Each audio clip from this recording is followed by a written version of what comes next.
หลวงพ่อสร้างคุณูปการอันมากล้นสร้างให้คนอยู่ดีมีความสุขพลิกฟื้นวัดให้รุ่งเรืองฟูเฟื่องยุคคอยปลอบปลุกทุกพลัง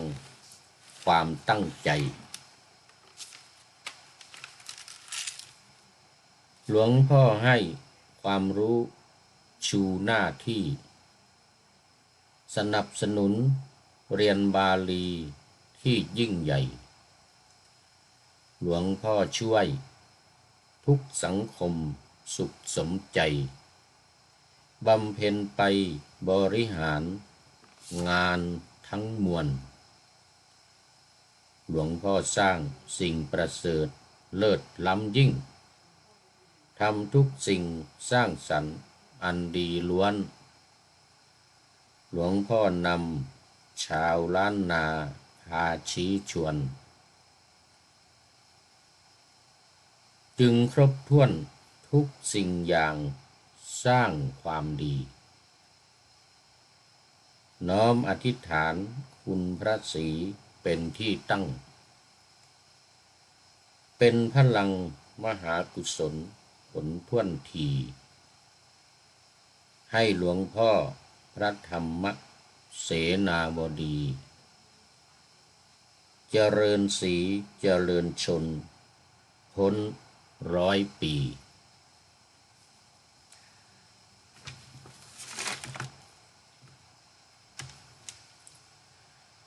ลาภสักการะ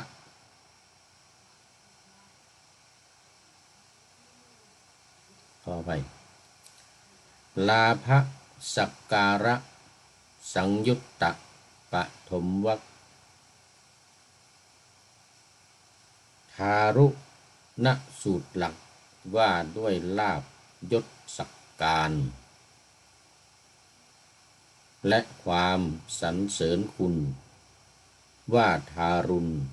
โหดร้ายพาล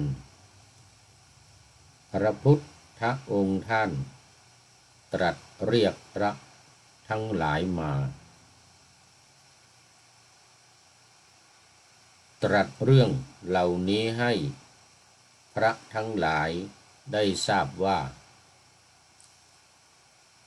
ลาภและเครื่องสักการะและความสรรเสริญคุณ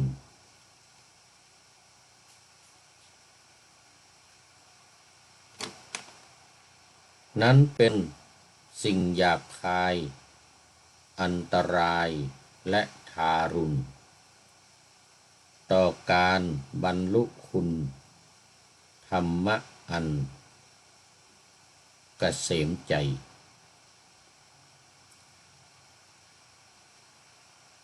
จากโยคะคือลาภสักการหยาบคายทั้งหลายหาธรรมอื่นยิ่งกว่าไม่เพราะฉะนั้นพวกเธอพึงศึกษาอย่างนี้ว่าเราจักละโยคะซึ่งโหดร้ายทารุณถึงอันตรายตลอดกาล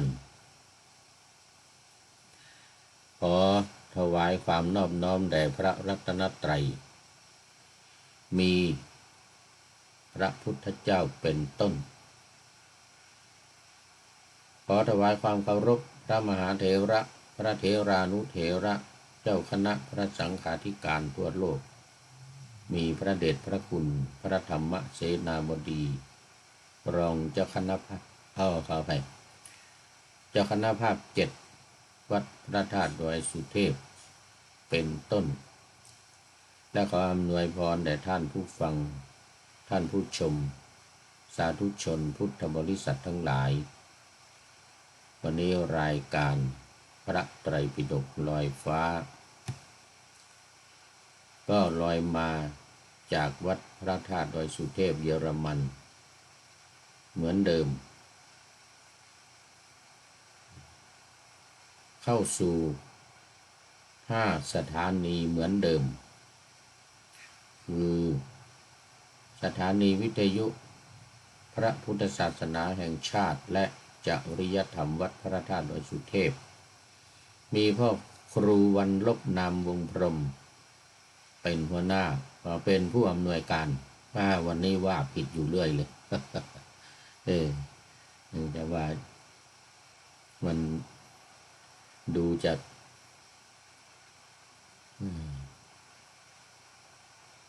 ร้อนนะดูจะร้อนอากาศก็ดีปลอดโปร่ง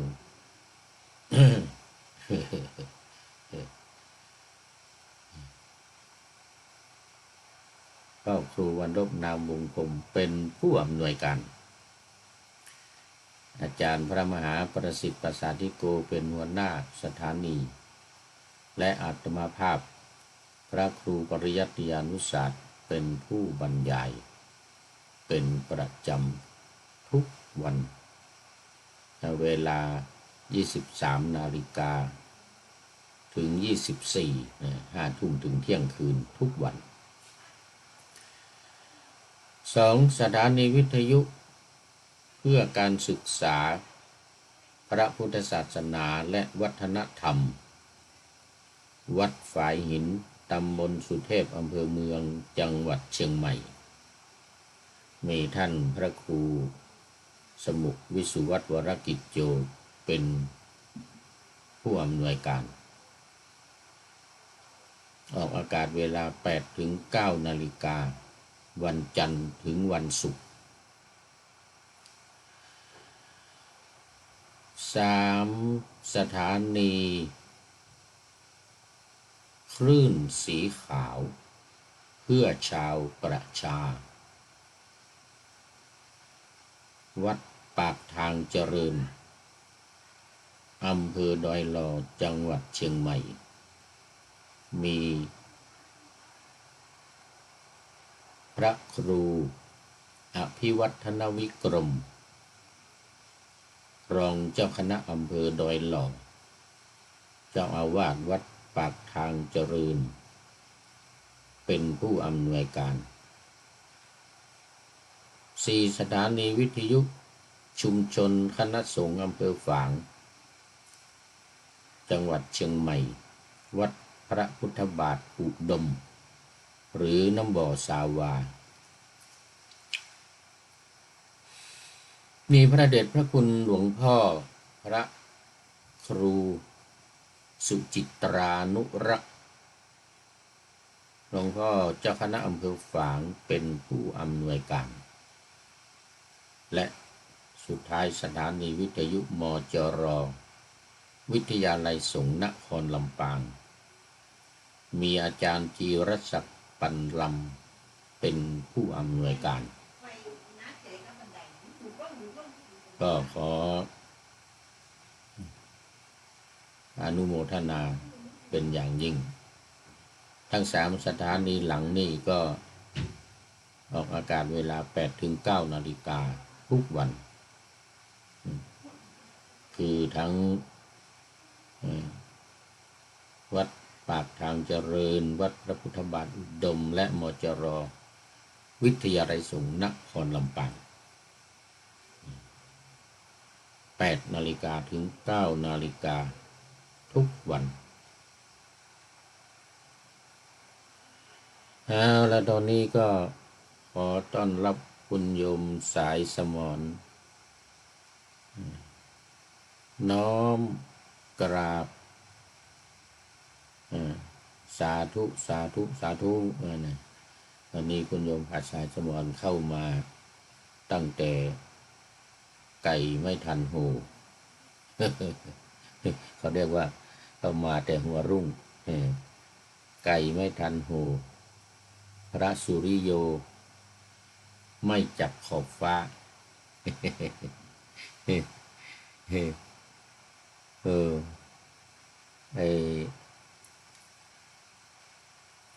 ปาหน้าธรรมาสยังไม่เสร็จแต่วันนี้มันยาวไปหน่อยเนื่องจากว่ามีสดุดีพระเดชพระคุณหลวงพ่อ พระธรรมเสนาบดีมาขึ้นต้นจากพลตรีนเรศจิตรักพลตรีนเรศจิตรักที่ผู้พูดอ้างถึงบ่อยๆเพราะว่าเอาบทประพันธ์ของท่านอาจารย์มาออกอากาศบ่อยๆก็ได้กล่าวสดุดีเป็นบทประพันธ์สดุดีพระเดชพระคุณหลวงพ่อพระธรรมเสนาบดีในวโรกาสที่ได้รับพระราชทานแต่งตั้งเป็นเจ้าคณะภาค7เป็นเจ้าคณะภาค7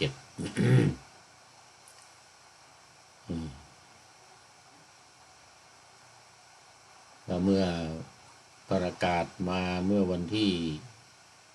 10 เมษายนที่เดือนที่แล้วที่ผ่านมาแล้วก็รับพระบัญชาสมเด็จพระสังฆราชเมื่อไม่กี่วันมานี้แต่ลืมวันที่ไว้ ท่านนายพลนเรศจิตรักก็จึงได้กล่าวสดุดี เป็นบทประพันธ์ว่า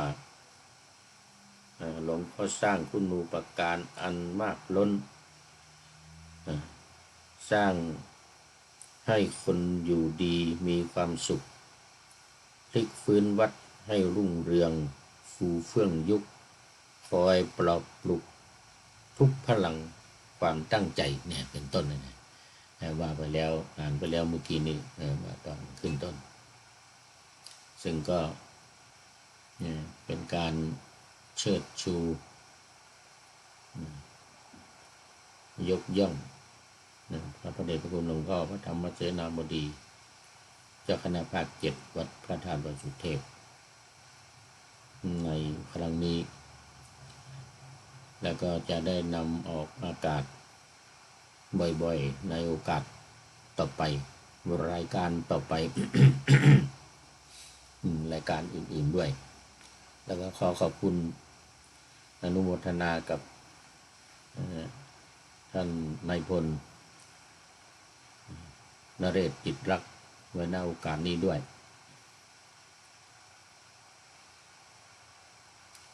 สำหรับตอนนี้ก็ยังอยู่ที่วัดพระธาตุดอยสุเทพเยอรมันขณะนี้ก็ถ่ายทอดเสียงไร้สดสวัยเทพบุญไร้สดทางเฟซให้ท่านผู้ชมท่านทั้งหลายได้เข้าชมกันในขณะนี้ด้วยแต่ว่ามันดึกไปหน่อย ตอนนี้ก็5 ทุ่มในเมืองไทยก็5 ทุ่มแล้วแต่ที่นี่ยังตอนเย็นอยู่6 โมงเย็น12 นาทีวันนี้มีญาติโยมมาถวายภัตตาหารเพลตั้งแต่เช้าคุณโยมอ๊อบแอปและโยมพรโยมยุพรราชสารโยมอ๊อบแอปนี่ก็จิราพรบราโดจิราพรบราโดอยู่เยอรมันนี่นานมาแล้ว30 กว่าปีมาแล้ว30-40 ปีโยมยุพรก็เหมือนกัน40 กว่าปีแล้วอยู่เยอรมันนี่ตั้งหลักปักฐานมีครอบครัวมีสามีอยู่ที่นี่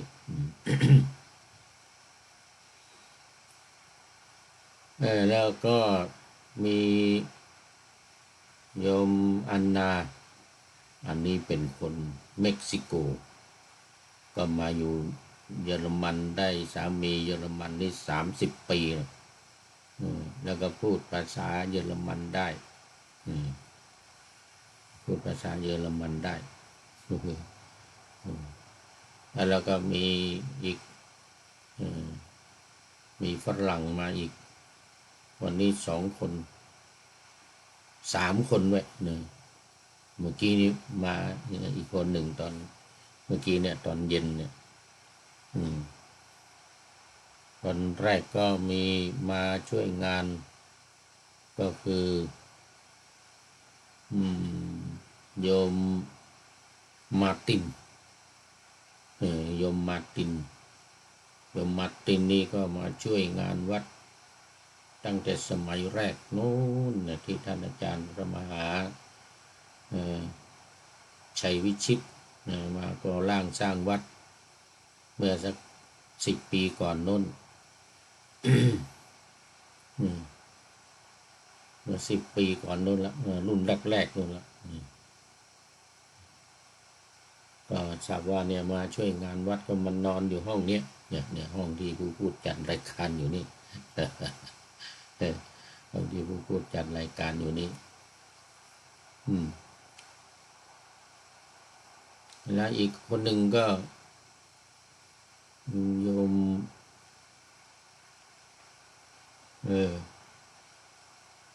ซูมิโยมซูมิก็มาช่วยจัดสถานที่ทำความสะอาดช่วยกันแล้วก็สุดท้ายเมื่อกี้นี้โยมคริสตับนี่ก็เริ่มต้นเหมือนกันตั้งแต่สมัยเริ่มต้นมาแล้วสมัยเริ่มต้นโยมคริสตับเนี่ยรุ่นอาจารย์ชัยวิชิตนู่นน่ะวันก่อนเห็นเอารูปมาให้ดูอยู่ยืนคู่กันอาจารย์มหาชัยวิชิตซึ่งเนี่ยเดี๋ยวจะมาวันที่21เนี่ยเดี๋ยวจะมาเยอรมันจะมาช่วยจัดงานฉลองวัดครบ11 ปีในวันที่25 พฤษภาคมนี้เห็นว่าจะมาหลายวันอยู่กลับโน่นวันที่30แล้วก็อาจารย์พระมหาสุนทรก็จะมาด้วยพระมหาสุนทรวัดพระดานดอยสุเทพประเรียนธรรม7 ประโยคเหมือนกันก็จะมาพร้อมกันกับอาจารย์มหาชัยวิชิต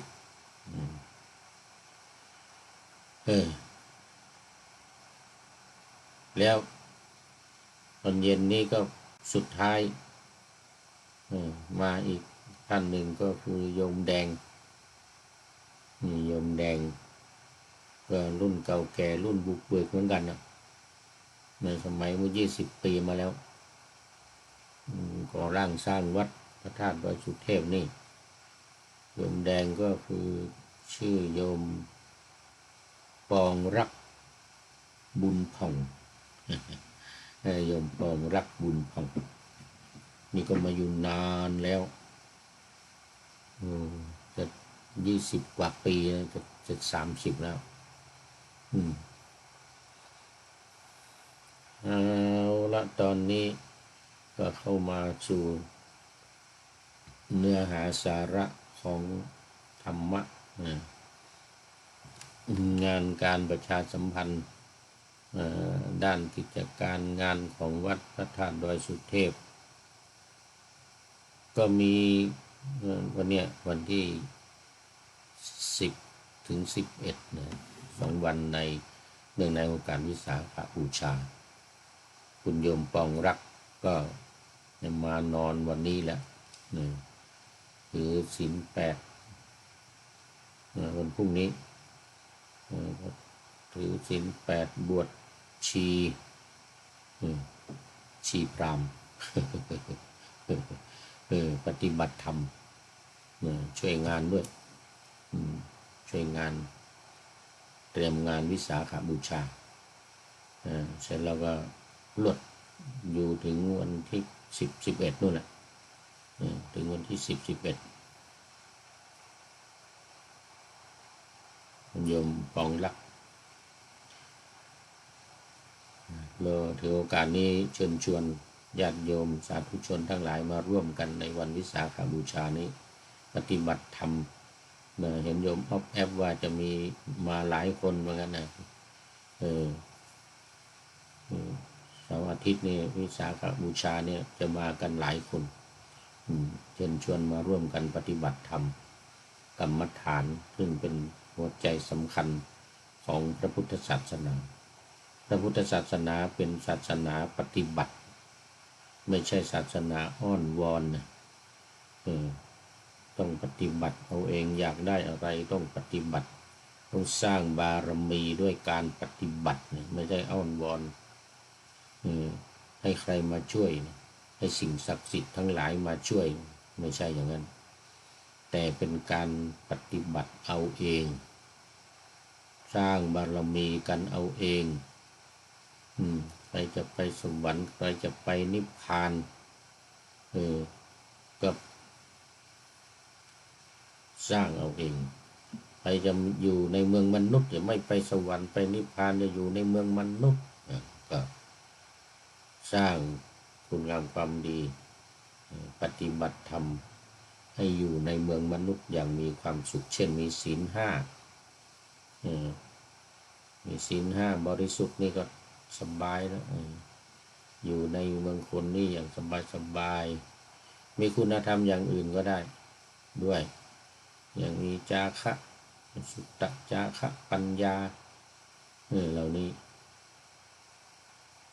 เป็นต้น เป็นต้นแล้วก็สำหรับที่วัดพระธาตุดอยสุเทพที่เชียงใหม่ก็เหมือนกับที่ได้ประชาสัมพันธ์มาหลายวันเริ่มตั้งแต่วันที่4มาแล้วจนถึงวันที่10ทุกวันฟังพระธรรมเทศนาเวลา1 ทุ่มตรงทุกวันแล้วก็วันสุดท้ายวันที่11ก็แสดงพระธรรมเทศนาอยู่บนพระธาตุดอยสุเทพเลยบนธาตุ4 ถึง 10นี่ที่หน้าบันไดนาคเนี่ยหน้าบันไดนาคทางขึ้นวัดพระธาตุดอยสุเทพแล้วก็เตียวขึ้นดอยเนอะวันที่10ตั้งแต่ทุ่มจากลานครูบาเจ้าศรีวิชัยขึ้นสู่บนพระธาตุดอยสุเทพตลอดคืนถึงประมาณตี 5 6 โมงเช้าทำบุญตักบาตรพระสงฆ์สามเณร500 รูปอีกเนี่ย500 รูปเริ่ม6 โมงเช้าเป็นต้นไป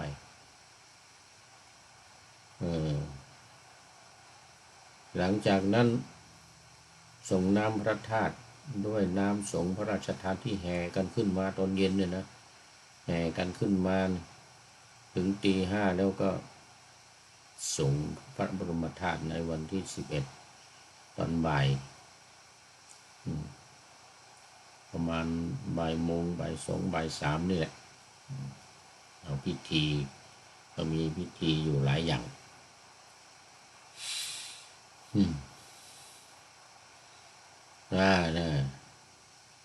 เสร็จแล้ว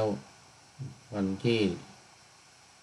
12 ถึง 18คือแรม1 ค่ำถึง7 ค่ำเนี่ยก็เชิญร่วมกันฟังเทศกันอีกทุ่มตรงเหมือนกันบนพระธาตุดอยสุเทพเนื่องในวันอัฐมีบูชาและวันที่19หรือแรม8 ค่ำก็จะเป็นวันอัฐมีบูชาวันพระราชทานเพลิงสมเด็จพระบรมศาสดาสัมมาสัมพุทธเจ้าที่เมืองกุสินารา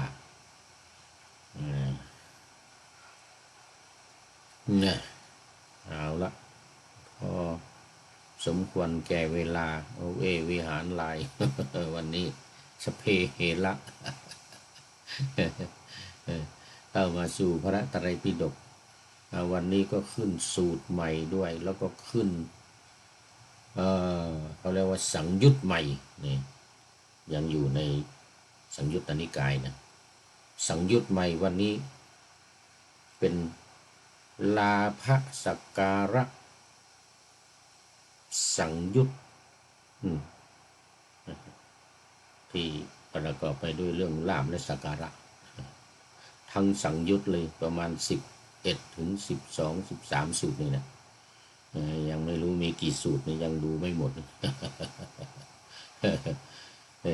สูตรแรกก็คือทารุณสูตรโอ้โหดูจะโหดร้ายไปหน่อย ดุดันดุเดือดมากเนี่ยดุดันดุเดือดเนี่ยสูตรนี่นะทารุณนะทารุณกรรมทารุณสัตว์ ทารุณสูตรว่าด้วยลาภสักการะลาภยศสรรเสริญทั้งหลายนะมันทารุณโหดร้ายไม่ใช่อะไรหรอกไม่ใช่ทุบตีลันฟันแทงหรอกก็เป็นว่าเรื่องของลาภสักการะคนจริงลาภยศสรรเสริญเนี่ยมันเป็นสิ่งที่คนชอบนะแต่ว่าในที่นี้ว่ามันเป็นสิ่งโหดร้ายทารุณเป็นเราเรียกว่าเผ็ดร้อนเป็นอันตรายด้วยว่างั้นนะเป็นความหยาบคายเป็นอันตรายต่อการบรรลุธรรมอันเกษมบรรลุธรรมคือพระนิพพานเนี่ยนะไอ้ลาภสักการะแล้วก็สรรเสริญความสรรเสริญยศหรือที่อยู่ในโลกธรรมข้างหนึ่งนะมันมี2ข้าง ข้างดีกับข้างไม่ดีมีลาภเสื่อมลาภนี่มันเป็นเรื่องของมันเป็นอย่างนั้นมีลาภเสื่อมลาภมียศเสื่อมยศมีนินทามีสรรเสริญอย่างเงี้ยนินทาก็ไม่ค่อยดีเสื่อมยศก็ไม่ดีเสื่อมลาภก็ไม่ดีมีสุขแล้วก็มีทุกข์อย่างเงี้ยมีสุขเข้าท่าหน่อยแล้วมีทุกข์ไม่เข้าท่าเดี๋ยวเขาเรียกว่ามันเป็นโลกธรรมธรรมของเป็นไปในทางโลกไม่ใช่ทางธรรมไม่ใช่โลกุตตรธรรมมันเป็นโลกิยธรรมมันเป็นโลกิยธรรมคุณโยมสายสมรจากอุตรดิตถ์วันนี้เข้ามาเป็นท่านแรกเลยเพราะว่ามันดึกแล้วในเมืองไทยแต่รายการของเรานี่จะนำออกอากาศในตอนเช้าของวันพรุ่งนี้ตอนเช้าวันที่9เช้าของวันที่9ดังที่ปะหน้าธรรมะเอาไว้ว่าลาภสักการะสังยุตตะปฐมวรรคแล้วก็เป็นวรรคแรกด้วยเขาในปฐมวรรคทารุณสูตรหลักว่าด้วยลาภยศสักการและความสรรเสริญคุณว่าทารุณโหดร้ายพาลพระพุทธองค์ท่านตรัสเรียกพระทั้งหลายมาตรัสเรื่องเหล่านี้ให้พระทั้งหลายได้ทราบว่าลาภและเครื่องสักการะและความสรรเสริญคุณนั้นเป็นสิ่งหยาบคายอันตรายและทารุณต่อการบรรลุคุณณธรรมอันเกษมใจจากโยคะคือลาภสักการะหยาบสักการหยาบคายทั้งหลายหาธรรมอื่นยิ่งกว่าไม่พวกเธอเพราะฉะนั้นพวกเธอพึงศึกษาอย่างนี้ว่า เราจักละโยคะซึ่งโหดร้ายทารุณถึงอันตรายตลอดกาลตลอดกาลนี่มีความหมายสองอย่างนั่นหมายถึงลาภสักการะสรรเสริญยศศักดิ์อะไรเหล่านี้มันโหดร้ายมันทารุณตลอดเวลาตลอดกาลเป็นอันตรายต่อคนตลอดกาลเลยตลอดเป็นอันตรายต่อการบรรลุธรรมบรรลุคุณธรรมอันประเสริฐคือพระนิพพานตลอดกาลอีกความหมายหนึ่งก็คือว่ามัน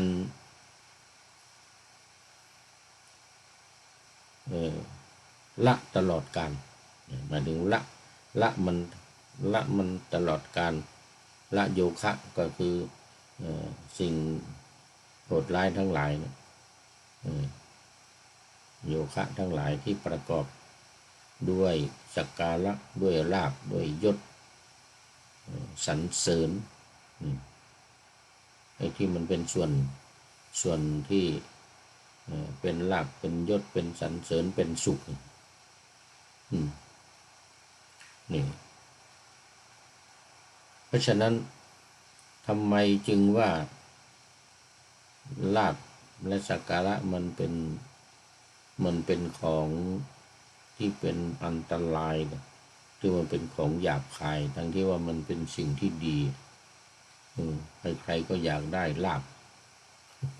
โชคลาภทั้งหลายนะสักการะทั้งหลายนี่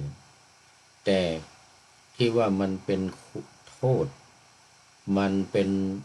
อันตรายเนี่ยก็เพราะว่าเมื่อไม่ได้หรือได้มาแล้วก็ตามมันจะมีคนแย่งชิงไปยศก็ดีลาภเงินทองสิ่งของทั้งหลายโจรมันปล้นเอาไปได้ในเรื่องมันเนี่ยโจรมันปล้นเอาไปได้ในเรื่องมันเนี่ยและอีกอย่างหนึ่งเมื่อมีลาภสักการะอยู่ในย่อมจะหลงไหลใฝ่ฝันมัวเมายึดติดทำให้การบรรลุธรรมเนี่ยเป็นไปได้โดยยากการบรรลุธรรมคือการบรรลุเป็นพระอริยบุคคลท่านโสดาบันสกทาคามีอนาคามีจนถึงอรหันต์เนี่ยถ้ามีลาภสักการะมาฝังมากั้นยศถาบรรดาศักดิ์ทั้งหลายมาติดในอกในใจติดกับร่างกายติดกับสังคมต่อหน้าต่อตามียศถาบรรดาศักดิ์ก็ยากในการที่จะละสังโยชน์ทั้งหลายมีสักยทิฏฐิวิจิกิจฉาเป็นต้นจนถึงอวิชชาติดหนึบหนับยากแล้วเพราะว่ามันมีสักการะบูชาทั้งหลายเหล่านี้มีลาภทั้งหลายคอยขวางอยู่ขวางกั้นอันนี้จึงเรียกว่ามันเป็นสิ่งที่เป็นอันตรายต่อการบำเพ็ญธรรมบำเพ็ญบารมีเนี่ยทารุณสูตรเนี่ยมาในข้อที่157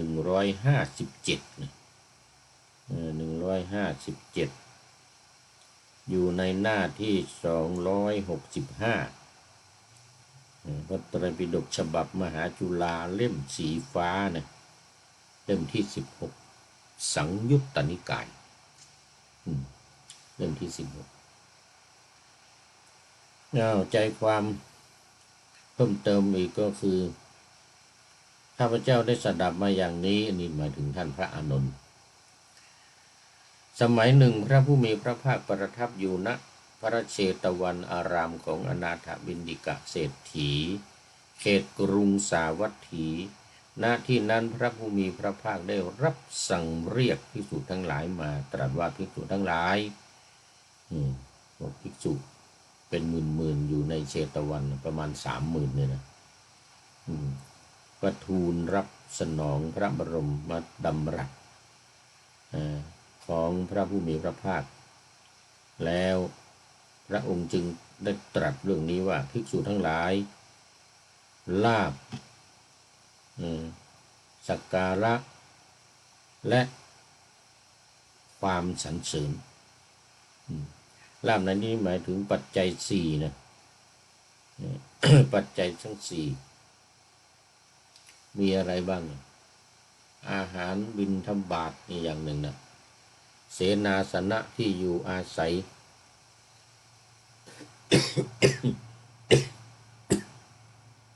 โอ้ขออภัย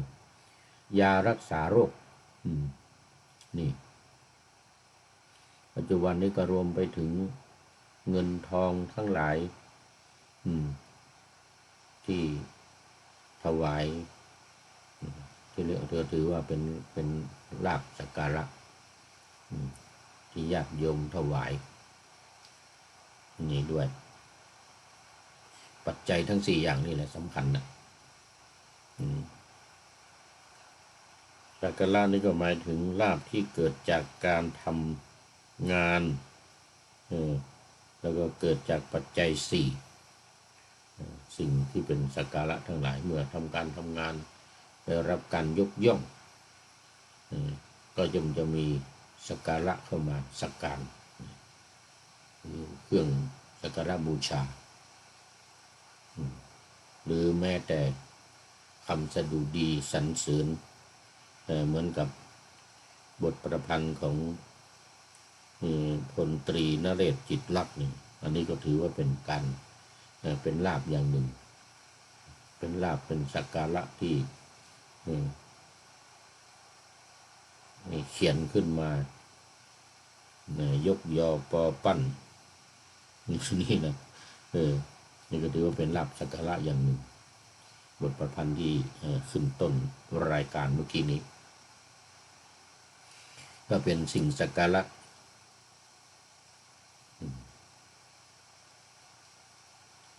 คำสรรเสริญในที่นี้จะหมายถึงชื่อเสียงลาภยศที่ได้รับการยกย่องชมเชยนี่ในการยกย่องชมเชยไม่ว่าจะเป็นเรื่องตำแหน่งยศหาบรรดาศักดิ์ทั้งหลายสมณศักดิ์ของพระเรียกว่าสมณศักดิ์เป็นเจ้าคุณอย่างนี้ชั้นสามัญชั้นราชชั้นเทพชั้นธรรมชั้นพรหมชั้นรองสมเด็จแล้วก็สมเด็จพระสังฆราชแล้วก็สมเด็จธรรมดาก่อนสมเด็จแล้วก็สมเด็จพระสังฆราชสูงสุดนี่ทางพระนะทางฆราวาสญาติโยมก็โง่อย่างว่านี่ปัทมพรช้างเผือกก็อย่างนี้นะเป็นต้นไม่ค่อยรู้กับเขาหรอกเนี่ยไม่ค่อยรู้เหมือนเขาจะมีลำดับเป็นชั้นเหมือนสมณศักดิ์เจ้าคุณของพระสงฆ์นี่แหละ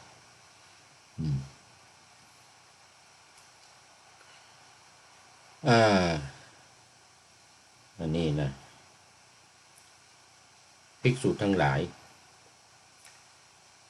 สรรเสริญเป็นสิ่งทารุณเผ็ดร้อนหยาบคายเป็นอันตรายต่อการบรรลุธรรมอันเกษมจากโยคะซึ่งไม่มีธรรมอื่นยิ่งกว่าเพราะฉะนั้นเธอทั้งหลายพึงศึกษาอย่างนี้ว่าเราทั้งหลายจักละลาภสักการะและความสรรเสริญที่เกิดขึ้นลาภสักการะและความสรรเสริญที่เกิดขึ้นแล้วจักไม่ครอบงำจิตของเราทั้งหลายตั้งอยู่เธอทั้งหลายพึงศึกษาอย่างนี้แลสูตรที่ว่าด้วยลาภสักการะทารุณสูตรนี่ก็จบไว้แค่นี้ก่อนวันนี้ต้องให้ได้2สูตรเป็นอย่างน้อย เป็นอย่างน้อยเอามาอีก1สูตร สูตรที่สองวันนี้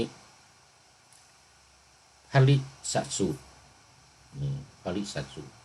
รอจุฬานะนี่นะพลิรอจุฬาพลิสสูตรว่าด้วยลาภสักการะและความสรรเสริญเปรียบเหมือนเบ็ดพลิสนี่แปลว่าเบ็ดเบ็ดที่ตกปลาเนี่ยเดี๋ยวเขาใช้ไปตกปลามาในข้อ158 158ก็หน้า265เหมือนกันยังอยู่ในหน้าเดียวกันแต่ว่าข้อเพิ่มข้อไปอีกข้อหนึ่งละ158พระผู้มีพระภาคประทับอยู่ณพระเชตวันเหมือนเดิมตรัสว่าภิกษุทั้งหลายลาภสักการะและความสรรเสริญเป็นสิ่งทารุณเผ็ดร้อนหยาบคายเป็นอันตรายต่อการบรรลุธรรมอันเกษมจากโยคะซึ่งไม่มีธรรมอื่นยิ่งกว่าเปรียบเหมือนปลาบางตัวเห็นแก่เหยื่อกลืนกินเบ็ดที่เกี่ยวเหยื่อซึ่งพรานเบ็ดหย่อนลงไปในห้วงน้ำลึกมันกลืนกินเบ็ดของพรานเบ็ดอย่างนี้แล้วได้รับทุกข์ถึงความพินาศถูกพรานเบ็ดทำให้ได้ตามใจปรารถนาฉะนั้นคำว่าพรานเบ็ดนี้เป็นชื่อของมารใจบาปคำว่าเบ็ดนี้เป็นชื่อของลาภสักการะและความสรรเสริญเนื่องจากว่ามันอยู่ในสังยุตเดียวกันก็เกี่ยวข้องกับลาภสักการะนะแต่ในสูตรนี้เพิ่ม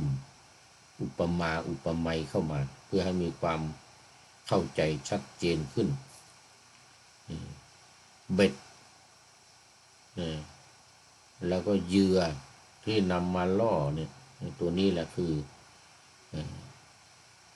สิ่งที่เรียกว่าสักการะและสรรเสริญเหยื่อคือเบ็ดดังที่กล่าวมา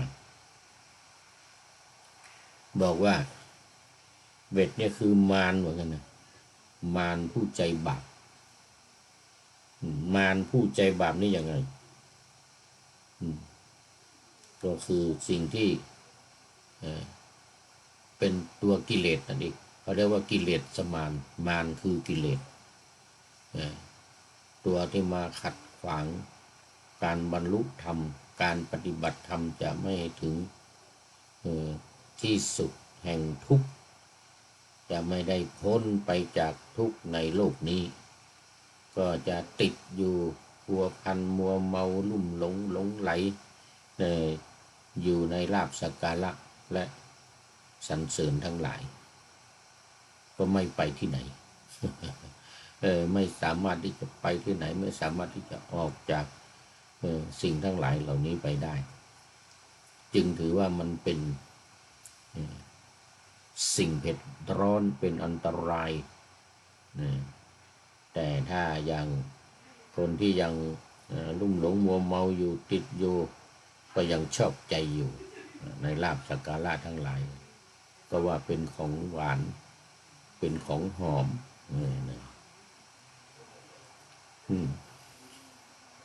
เพราะฉะนั้นเธอทั้งหลายพึงศึกษาอย่างนี้ว่าเราทั้งหลายจักละลาภสักการะและความสรรเสริญที่เกิดขึ้นลาภสักการะและความสรรเสริญที่เกิดขึ้นแล้วจักไม่ครอบงำจิตของเราทั้งหลายตั้งอยู่เธอทั้งหลายพึงศึกษาอย่างนี้แลพลิสสูตรก็จบพลิสหรือพลิสตัวนี้เป็นแปลว่าเบ็ดแปลว่าเบ็ดแล้วก็เบ็ดในที่นี้ก็หมายถึงมารเลยทีเดียว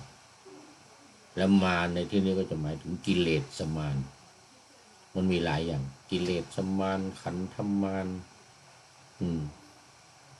เป็นต้นปริสัทสูตรที่2วันนี้ได้2สูตรแล้ว2สูตรเอาอีก1สูตรกุมมสูตร สูตรที่3นี่กุมมสูตรอยู่ในวรรคเดียวกันปฐมวรรคเหมือนกันกุมมสูตรนี่นะว่าด้วยภิกษุติดลาภสักการะและความสรรเสริญเปรียบเหมือนเต่าถูกเชือกมัดกุมมะกุมมะกุมมะหมายถึงว่าสูตรที่ติดอยู่ในลาภสักการะเหมือนกับเต่าถูกเชือกมัดเต่าเนี่ย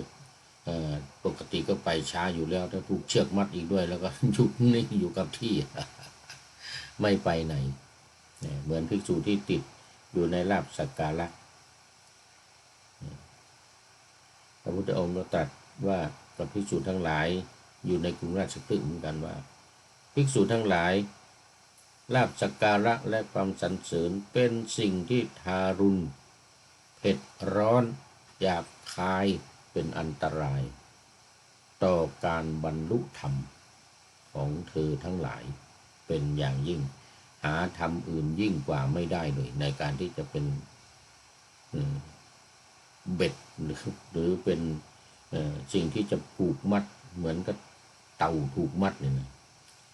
ยิ่งกว่าสิ่งนี้ไม่มีเลยทีนี้เต่าในความหมายของเต่าตัวนั้นเดี๋ยวก่อน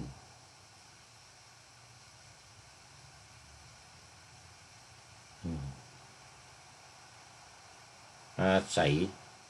ในห้วงน้ำแห่งหนึ่งมานานนะเต่าตัวนี้นะ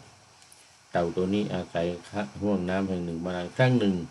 เต่าตัวหนึ่งเข้าไปหาเต่าอีกตัวหนึ่งถึงที่อยู่แล้วก็พูดว่าพ่อเต่าเจ้าอย่าได้ไปยังท้องถิ่นนั้นนะเต่าตัวนั้นได้ไปยังท้องถิ่นนั้นแล้วถูกนายพรานยิงด้วยลูกดอกลำดับนั้นเต่าตัวที่ถูกยิงเข้าไปหาเต่าตัวนั้นถึงที่อยู่เต่าตัวนั้นได้เห็นเต่าตัวที่ถูกยิงกำลังเดินมาแต่ไกลจึงถามว่าพ่อเต่าเจ้าไม่ได้ไปท้องถิ่นนั้นหรือพ่อเต่าเนี่ยบอกว่าพ่อเต่าฉันได้ไปท้องถิ่นนั้นมาแล้วเอาทำไมเจ้าไม่บาดเจ็บไม่ถูกทุบตีหรอกหรือฉันไม่บาดเจ็บไม่ถูกทุบตีแต่ฉันมีเชือกเส้นหนึ่งติดมานี่ มีเชือกเส้นหนึ่งถูกติดมามันถูกมัดมา เต่าตัวนั้นก็กล่าวว่าเอาเถอะพ่อเต่าเจ้าไม่บาดเจ็บไม่ถูกทุบตีก็ตามเถิดแต่บิดามารดาปู่ย่าตายายของเจ้าได้รับทุกข์ถึงความพินาศเพราะเชือกเส้นนี้แหละไปเดี๋ยวนี้เจ้าไม่ใช่พวกของเราแล้วคำว่าพรานนี่เป็นชื่อของมารใจบาปคำว่าลูกดอกนี่เป็นชื่อของลาภสักการะเนี่ยสรรเสริญทั้งหลายนี่เขาเรียกว่าลูกดอกเป็นลูกดอก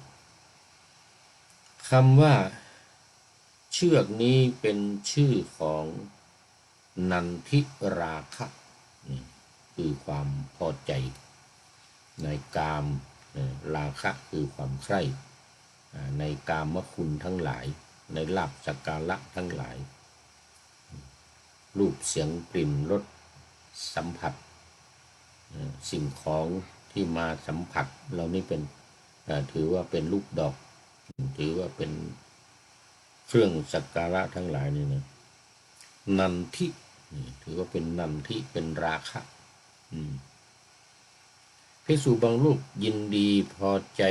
ลาภสักการะและความสรรเสริญที่เกิดขึ้นแล้วภิกษุนี้เราเรียกว่าได้รับทุกข์ถึงความพินาศเพราะลาภสักการะและความสรรเสริญ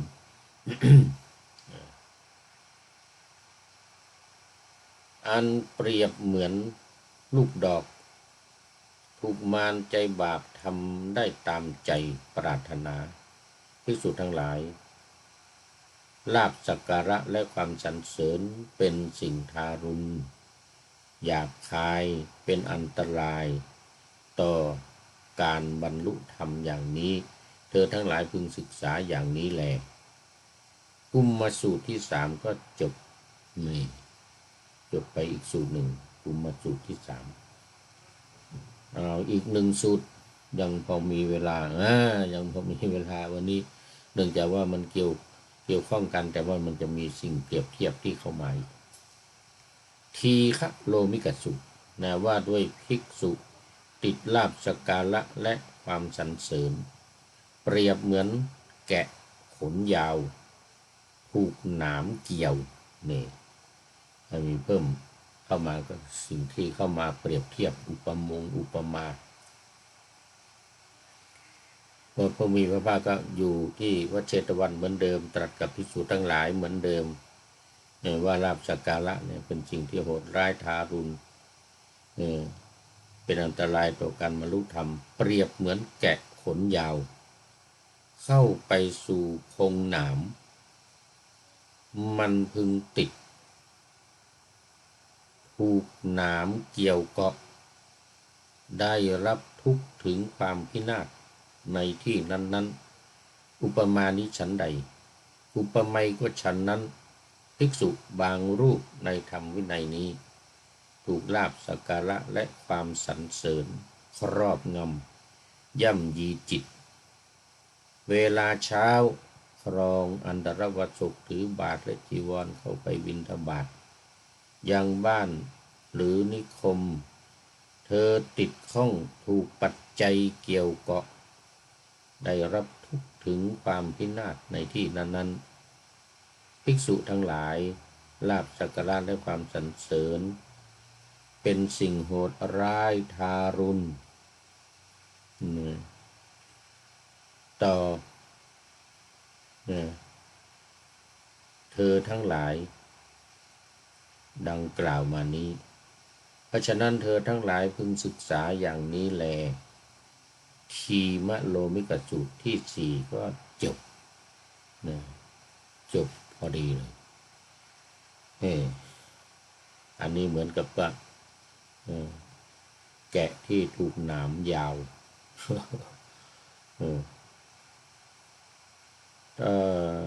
สูตรที่สี่ต่อไปเป็นสูตรที่ห้าอีกหนึ่งสูตรมีละหกัสสูตรมันเกี่ยวข้องกับเรื่องเดียวกันนี่แหละเรื่องลาภสักการะอันนี้เหมือนแมลงวันกินคูดแมลงวันจะไม่ไปที่ไหนจะไม่ไปที่ไหนเหมือนกันเนี่ยนะเหมือนแมลงวันกินคูดนี่นะเดี๋ยวเรามาดูกันว่าเหมือนแมลงวันกินคูดยังไงภิกษุทั้งหลายลาภสักการะเป็นสิ่งทารุณโหดร้ายเป็นอันตรายต่อการบรรลุธรรมเปรียบเหมือนแมลงวันกินคูดเต็มท้องและเปื้อนคูดและข้างหน้าของมันยังมีคูดกองใหญ่มันยังดูหมิ่นแมลงวันเหล่าอื่นว่าเรากินคูดเต็มท้องและเปื้อนคูดเรายังมีคูดกองใหญ่อยู่ข้างหน้าอีกอุปมานี้ฉันใด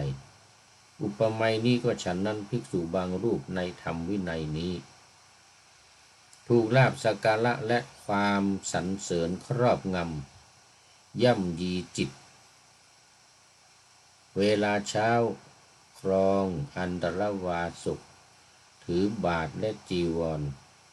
เข้าไปบิณฑบาตยังบ้านหรือนิคมฉันภัตตาหารจนพอแก่ความต้องการและ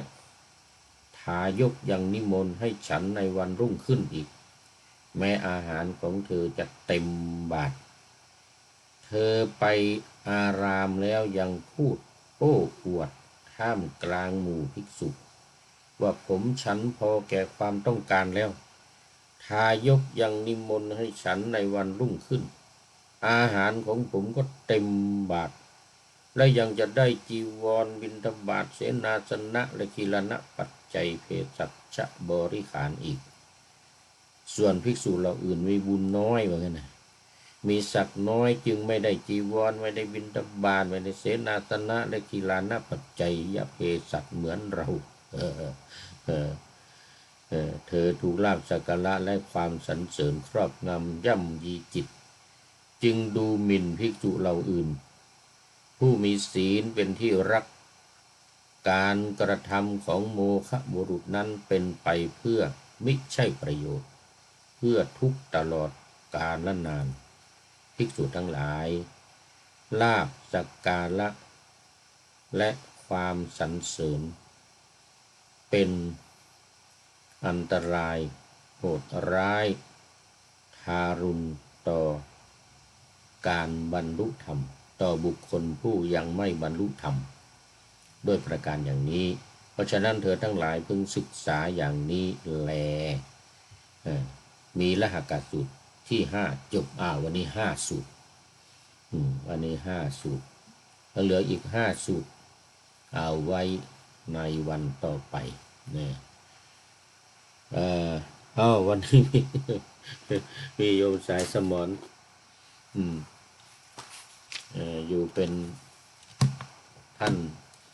สุดท้ายเลยวันนี้โมทนาเนี่ยโมทนาเป็นอย่างยิ่งเอาละวันนี้หมดเวลาคติธรรมประจำรายการตอนท้ายของรายการวันนี้ที่ว่าด้วยเรื่องลาภสักการะเนี่ยมีคติธรรมจำไว้ว่าจำไว้นะลูกชีวิตอยู่ที่เราเลือกทำไปกับ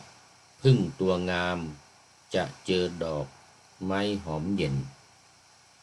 ไปกับแมลงวันนั้นจะเจอห้องน้ำเหม็นไปกับคนรวยเด่น